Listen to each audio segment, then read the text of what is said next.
So hello guys, welcome back to my channel. तो मैं आज स्टार्ट करूँगा चैप्टर नंबर 4 बिजनेस सर्विसेज का। ये थोड़ा सा लॉन्ग चैप्टर है, तो प्लीज़ वीडियो को एंड तक देखना, स्किप मत करना। लेकिन है बहुत सिंपल सा चैप्टर। तो चलो अब शुरू करते हैं। तो सबसे पहले देखते हैं सर्विस का मतलब क्या होता है। सर्विस का मतलब होता है कोई भी इकोनॉमिक एक्टिविटी करना जिससे हमें प्रॉफिट मिले। कोई भी एक्टिविटी करना, इसमें फिजिकल डिलीवरी नहीं करनी पड़ती, हमें जाकर बस सर्विस करनी होती है। जैसे डॉक्टर्स काम करते हैं अपना, तो सर्विस देते हैं, उसमें गुड्स की डीलिंग नहीं हुई, वो पेशेंट को ठीक करते हैं। और गुड क्या होता है, एक फिजिकल प्रोडक्ट होता है जो कि डिलीवर करते हैं और या फिर ट्रांसफर करते हैं ओनरशिप। अब इसके नेचर्स होते हैं, इसके 5 आईज आते हैं। सबसे पहला आई है इसका इंटेंजिबिलिटी, फिर आता है इनकंसिस्टेंसी, इनसेपरेबिलिटी, इन्वेंट्री कम होती है इसमें, एंड इन्वॉल्वमेंट। ये 5 आई से बना है। सबसे पहले आई देखते हैं इंटेंजिबिलिटी। ये सर्विस होती है जो इंटेंजिबल होती है। इसका मतलब ये है कि इसको आप टच नहीं कर सकते। जैसे डॉक्टर का ट्रीटमेंट हो गया, आप मूवी देख रहे हो, उसको टच नहीं ना कर सकते, बस आप देख सकते हो, उसको फील कर सकते हो, उसको टच नहीं कर सकते। फिर आता है इनकन्सिस्टेंसी। इनकन्सिस्टेंसी का मतलब होता है कि एक प्रोडक्ट स्टैंडर्ड नहीं है। हो सकता है जैसे मेकअप बनाते हैं, तो हो सकता है कि किसी का मेकअप बहुत अच्छा हो गया, किसी का हो सकता है मेकअप उतना अच्छा नहीं हो, किसी का बहुत ही अच्छा हो गया। आइटम सेम है, आपके प्रोडक्ट सेम यूज़ कर रहे हो, लेकिन वो सर्विस है, तो इसको एक प्रॉपर मेजर नहीं कर सकते आप। ये इनकन्सिस्टेंट होती है हमेशा। फिर थर्ड आता है इनसेपरेबिलिटी। इनसेपरेबिलिटी का मतलब होता है कि जो इसका प्रोडक्शन एंड कंजप्शन होगा वो सेम पीरियड पे होगा। ये इनसेपरेबल होता है, ये सेपरेट नहीं हो सकते। जैसे हमने कार बनाई, जैसे कार का प्रोडक्शन करा, तो वो हो सकता है कि आज बिके, कल बिके, या परसों में 1 महीने बाद बिके। लेकिन जो हम सर्विस देंगे, तो सर्विस तो एक साथ ही देंगे, उसका प्रोडक्शन भी करेंगे, पैसे भी देंगे और कंजप्शन भी करेंगे। कैसे, जैसे एटीएम है, एटीएम से हमने विड्रॉल लिया, तो जैसे हमने पिन एंटर करी, कैश आया, हमने ले लिया, फिर सर्विस पूरी हो गई एक बार में ही। इसमें इन्वेंट्री बहुत कम लगती है, इसमें टेंजिबल कंपोनेंट्स का ना के बराबर यूज़ होता है। बस इसमें मेन आपका सर्विस यूज़ होती है। जैसे रेलवे टिकट है, तो रेलवे टिकट को आप स्टोर कर सकते हो, लेकिन मेन तो आप रेलवे जर्नी कर रहे हो ना, तो रेलवे जर्नी आएगी इसमें। फिफ्थ आता है इन्वॉल्वमेंट। इन्वॉल्वमेंट का मतलब होता है पार्टिसिपेशन ऑफ कस्टमर। इसमें कस्टमर्स का पार्टिसिपेशन होता है।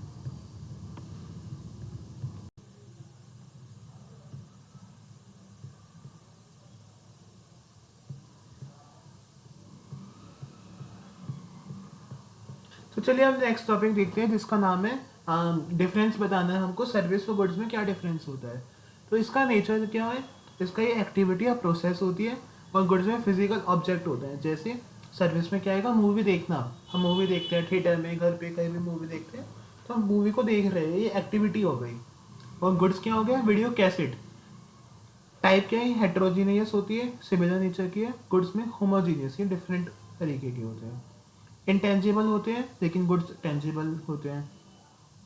और इनकन्सिस्टेंसी होती है, एक डिफरेंट कस्टमर्स के लिए डिफरेंट डिमांड्स हो सकती है। और गुड्स में भी क्या है, डिफरेंट कस्टमर है लेकिन सेम स्टैंडर्डाइज डिमांड्स होती है। इनसेपरेबल है, production and consumption same time पर होगा, इसमें सेपरेशन हो सकती है। इन्वेंट्री ज़्यादा देर नहीं रखनी पड़ती, इसमें इन्वेंट्री रखनी पड़ती है। और इसमें पार्टिसिपेशन ऑफ कस्टमर होता है जब डिलीवरी होती है, और इसमें डिलीवरी इम्पॉसिबल होती है कभी कभी। जैसे अब व्हीकल मैन्युफैक्चर होता है, तो फैक्ट्री में जाके थोड़ी ना खड़े होते हैं डिलीवरी के टाइम पे। अब देखिए टाइप्स ऑफ सर्विस क्या होती है, तो 3 टाइप की सर्विस होती है, business service, social service and personal service. Business service वो होती है जो कोई भी बिजनेस एंटरप्राइजेस करती है, जैसे banking, insurance, transportation, warehousing, communication. हमको ये चैप्टर में बिजनेस सर्विस से पढ़नी है, लेकिन एक क्विक रीड देखते हैं कि सोशल सर्विस में क्या होती है। सोशल सर्विस वो होती है जो सोशल गोल्स के लिए होती है, जो सोसाइटी के लिए करते हैं। जैसे कोई भी वीकर सेक्शन है, उनको उनकी अपलिफ्ट करने के लिए उनको एजुकेशन प्रोवाइड करना, हेल्थ केयर करना, हाइजीनिक कंडीशंस अच्छी करना, ये सारी सोशल एक्टिविटीज़ होती है ताकि सोसाइटी का बेनिफिट हो उससे। अब नेक्स्ट आती है पर्सनल सर्विस। पर्सनल सर्विस होती है जो हम एक पर्टिकुलर लोग करते हैं, ये कंसिस्टेंट इन नेचर की होती है, ये कस्टमर प्रेफरेंस पर डिपेंड करती है। जैसे टूरिज्म हो गया, या रेस्टोरेंट हो गया, रिक्रिएशन सर्विस हो गई, ये कंज्यूमर टू कंज्यूमर डिपेंड करती है। तो चलो आप देखते हैं हमको बैंकिंग सेक्टर क्या होता है। बैंकिंग सेक्टर बहुत ज़्यादा ज़रूरी है किसी भी चीज़ों के लिए, क्योंकि यही फाइनेंस प्रोवाइड करता है, यही लैंडिंग देता है, इन्वेस्टमेंट देता है, जितने भी पब्लिक हैं, बिजनेसेस हैं, सबको यही काम करता है। हम बैंकिंग में देखते हैं टाइप्स ऑफ बैंक क्या क्या है। तो 4 तरीके के बैंक होते हैं: commercial bank, cooperative bank, specialised bank and central bank. Commercial bank होते हैं कोई भी यूजुअल बैंक, जो भी बैंक आपने देखा होगा घर के आसपास जो बैंक होते हैं, HDFC, SBI, ICICI बैंक, ये सारे आपके कमर्शियल बैंक होते हैं। इनको गवर्न करता है इंडियन बैंकिंग रेगुलेशन एक्ट 1949। और इनका मेन काम होता है ये लोगों से पैसे एक्सेप्ट करते हैं, और जो डिपॉजिट एक्सेप्ट करना, और जो डिपॉजिट आया ये आगे उसको लेंड कर देते हैं। 2 टाइप्स के कमर्शियल बैंक होते हैं: public sector bank and private sector bank. Public sector government own करती है, प्राइवेट सेक्टर आपके इंडिविजुअल्स ओन करते हैं। पब्लिक सेक्टर में बैंक्स में क्या आ गया, जैसे SBI, पंजाब नेशनल बैंक, ये सारे। और प्राइवेट बैंक में क्या है, जो इंडिविजुअल ओन करती है, HDFC, Kotak Mahindra bank, Jammu Kashmir bank, ये सारे। Cooperative bank state cooperative society act के अंडर रजिस्टर्ड होते हैं, गवर्न करते हैं, और इनका मेन काम क्या होता है, चीप क्रेडिट प्रोवाइड करते हैं। इनके जो क्रेडिट लेने जाओ अगर बैंक्स में, तो इतने प्राइसेस हाई नहीं होते। फिर थर्ड आता है स्पेशलाइज बैंक।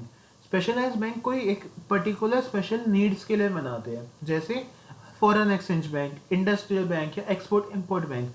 तो कोई भी एक्टिविटी की जो स्पेसिफिक नीड्स को कैटर करते हैं उनको स्पेशलाइज बैंक कहते हैं। फोर्थ आता है सेंट्रल बैंक। सेंट्रल बैंक हमारी RBI होती है, ये एपेक्स बैंक होता है किसी भी कंट्री का, और ये सब कंट्रोल करते हैं जितने भी कमर्शियल बैंक्स हैं, उनको कैसे रेगुलेट करना है, सुपरवाइज करना है, कंट्रोल कैसे करना है। तो सब एक्टिविटीज़ को कमर्शियल बैंक ही यही करता है। ये क्रेडिट पॉलिसीज भी बनाता है, करेंसी भी प्रिंट करता है। इंडिया का बैंक है RBI। अब देखते हैं कमर्शियल बैंक के फंक्शंस क्या क्या है। सबसे पहला मेन फंक्शन जो कमर्शियल बैंक का ये कि डिपॉजिट एक्सेप्ट करना। लोग जाते हैं, डिपॉजिट देते हैं, और बैंक एक्सेप्ट कर लेती है। इसमें भी टाइप्स होते हैं डिपॉजिट के। जैसे सबसे पहले आता है सेविंग्स अकाउंट। सेविंग्स अकाउंट हम मोस्टली लोगों का सेविंग्स अकाउंट ही होता है। आपके पापा मम्मी ने, आप भी 18 साल से ऊपर हो, आपका भी एक सेविंग्स अकाउंट होगा। इसमें थोड़ा कम इंटरेस्ट मिलता है, लेकिन हाँ इसमें कभी भी आप विड्रॉ कर सकते हो। Fix account. फिक्स अकाउंट में आपका इंटरेस्ट थोड़ा ज़्यादा मिलता है, इसमें लॉन्ग टाइम पीरियड के लिए हमको पैसे रखने पड़ते हैं। फिर आता है आपका लेंडिंग ऑफ फंड्स। आपने डिपॉजिट लिया, अब डिपॉजिट ले लिया बैंक ने, तो उसको रखेगी तो है ना, उस पैसे को आगे लोन पे दे देती है। लोन कैसे देगी, लोन एडवांस को दे देती है। इस पर ओवरड्राफ्ट फैसिलिटीज़, या ट्रेड बिल्स देना है, या कंज्यूमर को लोन चाहिए, तो वो सब लोन देना लेंडिंग ऑफ फंड्स में आता है। थर्ड आता है चेक फैसिलिटी। कस्टमर से बैंक चेक कलेक्ट करती है, जो बैंक में आती है और पैसे डिपॉजिट कर लेती है, दे देती है। ये दोनों काम करती है, पैसे डिपॉजिट करना भी, विड्रॉ करना भी। 2 टाइप के चेक होते हैं, bearer cheque and cross cheque. Bearer cheque होते हैं जो कि एनकैशेबल होते हैं इमिडिएटली, यानी उनको हाथ के हाथ आप पैसे ले सकते हो, कैश ले सकते हो। क्रॉस चेक क्या होते हैं, इसमें आपको कैश नहीं मिलेगा, लेकिन आपके अकाउंट में पैसे चले डिपॉजिट हो जाएंगे। फिर आता है remittance of fund. Remittance of fund का मतलब होता है कि एक जगह से दूसरी जगह देना, इन इंटरकनेक्टिविटी में होती है ब्रांचेस की। फिर और अलाइड सर्विस देना मतलब लॉकर फैसिलिटीज होती है, अंडर राइटिंग सर्विसेज होती है, और भी बहुत सर्विसेज बैंक्स देते हैं। अब आता है ई बैंकिंग। ई बैंकिंग का आपने देखा होगा इंटरनेट बैंकिंग। आपके पास अगर HDFC का है, जो हर बैंक में आते हैं, HDFC भी क्या, हर बैंक में नेट बैंकिंग की फैसिलिटीज़ देते हैं। इसका मतलब ये होता है कि आप घर बैठे अपने मोबाइल फ़ोन्स के थ्रू कोई भी बैंक का वो आइटम काम करना आप वो कर सकते हो। डिफरेंट सर्विसेज, इस जैसे ATM हो गया, आपको पैसे भेजने, क्रेडिट कार्ड लेना है, बैंक ट्रांसफ़र करना है, NEFT करनी है, RTGS करना है, सब हो जाता है। ई बैंकिंग के देखते हैं बेनिफिट्स क्या क्या है। सबसे पहला बेनिफिट है ट्रांसपेरेंसी आते हैं। आपने देखा होगा ना, हिस्ट्री आती है, स्टेटमेंट बन जाता है, तो हम चेक कर सकते हो कि किसने कहाँ कितने कितने पेमेंट्स गई है। 24/7 अवेलेबल होता है ये। और इसमें आप कहीं भी, आप अपने ऑफिस से, आप अपने घर से, आप ट्रैवलिंग करते हुए भी मोबाइल फ़ोन के थ्रू ट्रांजेक्शन कर सकते हो। आपको सीधा बैंक जाने की नीड नहीं पड़ती इसमें।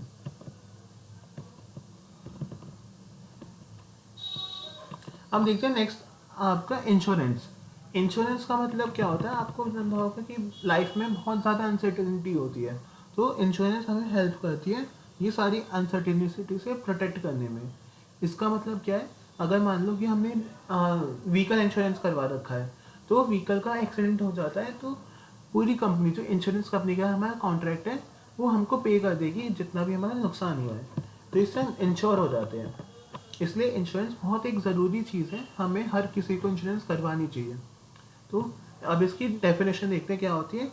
इट इज़ अ कॉन्ट्रैक्ट और argument under which one party agree in return for consideration to pay agreed amount of money to another party to make loss damage और injury to something of value in which the insurance प्री करी interest. इसका मतलब ये हो गया, हमें एक प्रीमियम पे करनी पड़ती है।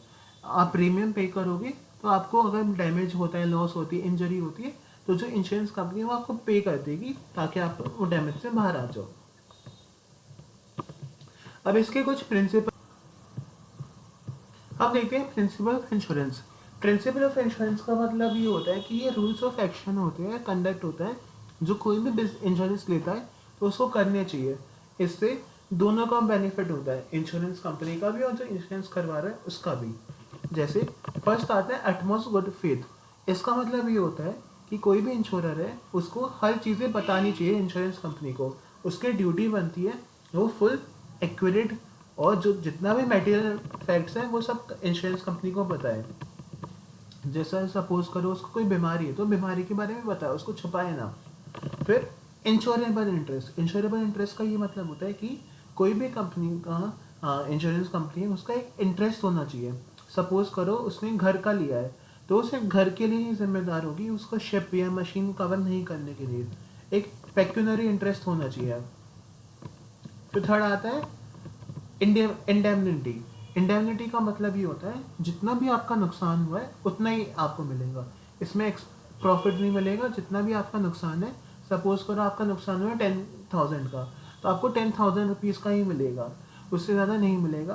तो मेन गोल क्या होता है किसी भी इंश्योरेंस कंपनी का, अगर लॉस होने से पहले जिस वो पोजीशन में है वो वापस उसी पोजीशन पे आ जाए।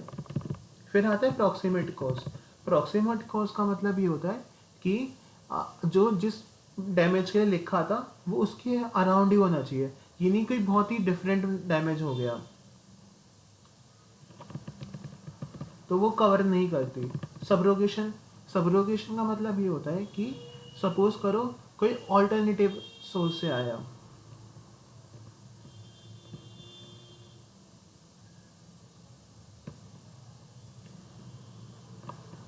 कंट्रीब्यूशन, कंट्रीब्यूशन का मतलब ये होता है कि सपोज करो कि कोई इंश्योरेंस पर्सन ने इंश्योर्ड है तो उसने 2-3 जगह से पॉलिसी ले रखी है, तो क्या करेगी सारी कंपनीज मिलके एक प्रपोर्शन पे आपका लॉस इंडेमनीफाई करेगी। ऐसा नहीं होगा कि हर किसी ने अपने 10,000 रुपये दे दिए, तीनों मिलके 10,000 करेगी, जितने का लॉस हुआ है बस उतना ही कवर होगा, लेकिन हाँ एक प्रपोर्शन पे।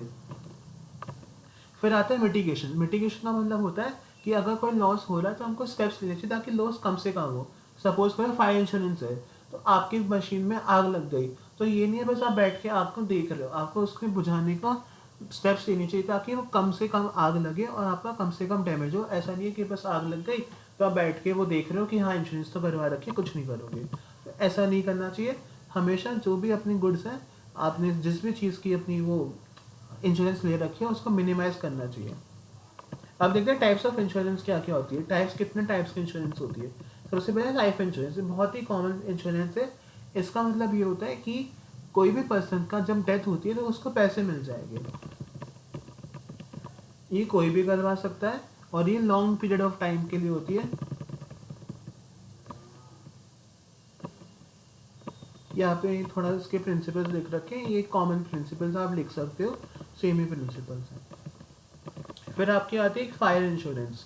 फायर इंश्योरेंस में ये होता है आपके जितने भी गुड्स होते हैं वो सेव हो जाते हैं फायर से। इसमें मोस्टली बिजनेसमैन करवाते हैं ताकि उनके जितने भी गुड्स हैं, जितने भी मशीन्स हैं, फायर से प्रोटेक्ट होके रखें। फिर आता है मरीन इंश्योरेंस। मरीन इंश्योरेंस में क्या होता है, आपके जितने भी पानी वाले होते हैं, जितने भी आपके शिप्स के नुकसान हो सकते हैं, ये लोग वो करवाते हैं। इसमें आपके कार्गो का डैमेजेस आ गए, कोई डिस्ट्रक्शन हो गई या नॉन पेमेंट ऑफ रेट हो गया, तो ये सारी चीज़ें कवर होती है। यहाँ पे भी इसके प्रिंसिपल दे रखे हैं, आप एक बार इसको रीड कर लेना, कॉमन ही प्रिंसिपल्स होते हैं। अब नेक्स्ट टॉपिक देखते हैं। नेक्स्ट टॉपिक का नाम है कम्युनिकेशन सर्विस। कम्युनिकेशन सर्विस बहुत ज़्यादा ज़रूरी है किसी भी बिजनेस के लिए, क्योंकि बिजनेस का मेन गोल ही होता है कम्युनिकेट करके पैसे कमाना। तो इसमें सबसे पहले आता है पोस्टल सर्विस। पोस्टल सर्विस में क्या आता है, इंडिया पोस्ट या टेलीग्राफ डिपार्टमेंट। ये 22 पोस्ट सर्कल्स है और डे टू डे फंक्शन में बहुत ज़्यादा हेल्प करता है। सबसे पहले कैटेगरी बना रखी है इसकी। Category number 1 financial facilities. ये फाइनेंशियल फैसिलिटीज़ देता है जैसे डिफरेंट स्कीम्स के थ्रू, जैसे PPF हो गया, किसान विकास पत्र हो गया, नेशनल सेविंग सर्टिफिकेट्स हो गए। फिर आता है मेल फैसिलिटीज़। मेल फैसिलिटीज़ का मतलब होता है कि मेल भेजना, आर्टिकल्स भेजना या इंश्योरेंस की फैसिलिटीज़ देता है, आपको कुरियर करता है। फिर थर्ड, पोस्टल डिपार्टमेंट और भी बहुत सारी फैसिलिटीज़ देता है, जैसे रेटिंग पोस्ट देना, मीडिया पोस्ट देना, डायरेक्ट पोस्ट करना, मनी ट्रांसफ़र भी अलाउ करता है, पासपोर्ट फैसिलिटीज़ भी देता है। फिर आता है टेलीकॉम सर्विस। टेलीकॉम सर्विस का मतलब ये होता है, ये आज के टाइम पे बहुत ज़्यादा रैपिड ग्रो कर रही है। आपने देखा होगा जियो वगैरह सारे टेलीकॉम ऑपरेटर्स होते हैं।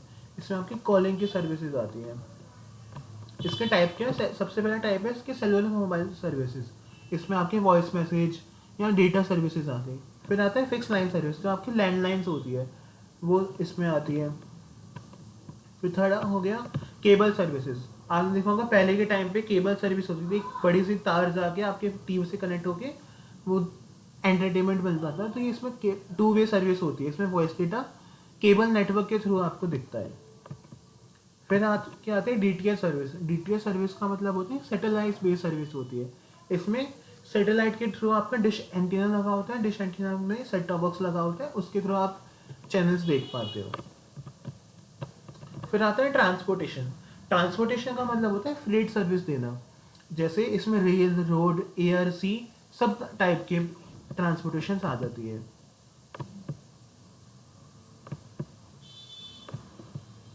अब नेक्स्ट टॉपिक देते हैं वेयर हाउसिंग। वेयर हाउसिंग का मतलब होता है कि आपको नई गुड्स बना लिया, अब आपको स्टोर करने के लिए रखना होगा। ऐसा तो ही ना होता है कि बस आपने आज प्रोडक्शन करी तो सब बिक गए। तो वेयर हाउसिंग में क्या होता है, आप अपने जितने भी आपने गुड्स बनाए हैं वो आपने एक जगह पे स्टोर कर सकते हैं। बहुत बड़े ट्रक्स होते हैं, रेलवे डिफरेंट स्टैक्स होते हैं, बहुत बड़ी जगह पे ये होते हैं चीज़ें। तो इसके टाइप्स क्या क्या, private warehouses. Private warehouse क्या होते हैं, जो कि पर्टिकुलर इंडिविजुअल ने खोल रखे हैं, जैसे मल्टी ब्रांड प्रोजेक्ट्स या कंपनीज ने खोल रखे हैं। फिर सेकंड आता है public warehouses. Public warehouses में क्या होती है, यहाँ पे अपनी आप बेसिक आइटम्स रखे रहते हैं, जो स्मॉल मैन्युफैक्चरर अफोर्ड नहीं कर सकते अपने खुद के वेयर हाउसेज, वो यहाँ पे रखते हैं। ये फ्लेक्सिबल होते हैं, आप जब मन करे निकाल सकते हो, इसमें पैसे भी कम लगते हैं, पैकेजिंग सर्विसेज भी दे देते हैं। फिर आते हैं बॉन्डेड वेयर हाउसेज। इसमें इम्पोर्टेड गुड्स, आप दूसरी कंट्री से जो गुड्स आते हैं इसमें वो वाले गुड्स रखे जाते हैं। इसमें लाइसेंस लेना पड़ता है और payment of tax and custom duty भी होती है इसमें। फिर आते हैं गवर्नमेंट के warehouses. Government warehouse के फुली ऑन होते हैं गवर्नमेंट से, और इसमें जो पब्लिक सेक्टर के लिए जैसे food corporation of India, state training corporation, इन सब के आइटम्स रखे जाते हैं। फिर आते हैं cooperative warehousing. Cooperative warehouse में क्या होता है, एग्रीकल्चर के लिए और पर्टिकुलर उसके लिए आपके आते हैं। तो बस इसके बाद आपका चैप्टर नंबर 4 भी खत्म होता है बिजनेस सर्विस का। मैं उम्मीद करता हूँ आपको पूरा चैप्टर समझ आ गया होगा। बहुत ही सिंपल सा चैप्टर है, बस एक बार इसका NCERT से रीड कर लेना, आपको आ जाएगा समझ। मैंने आपके कीवर्ड्स भी मार्क कर दिए, बस वो पढ़ लेना काफ़ी है। कोई भी डाउट लगे तो कमेंट सेक्शन में पूछ लेना, मैं आपको रिप्लाई कर दूंगा। तो आज के लिए बस इतना ही। Thank you guys.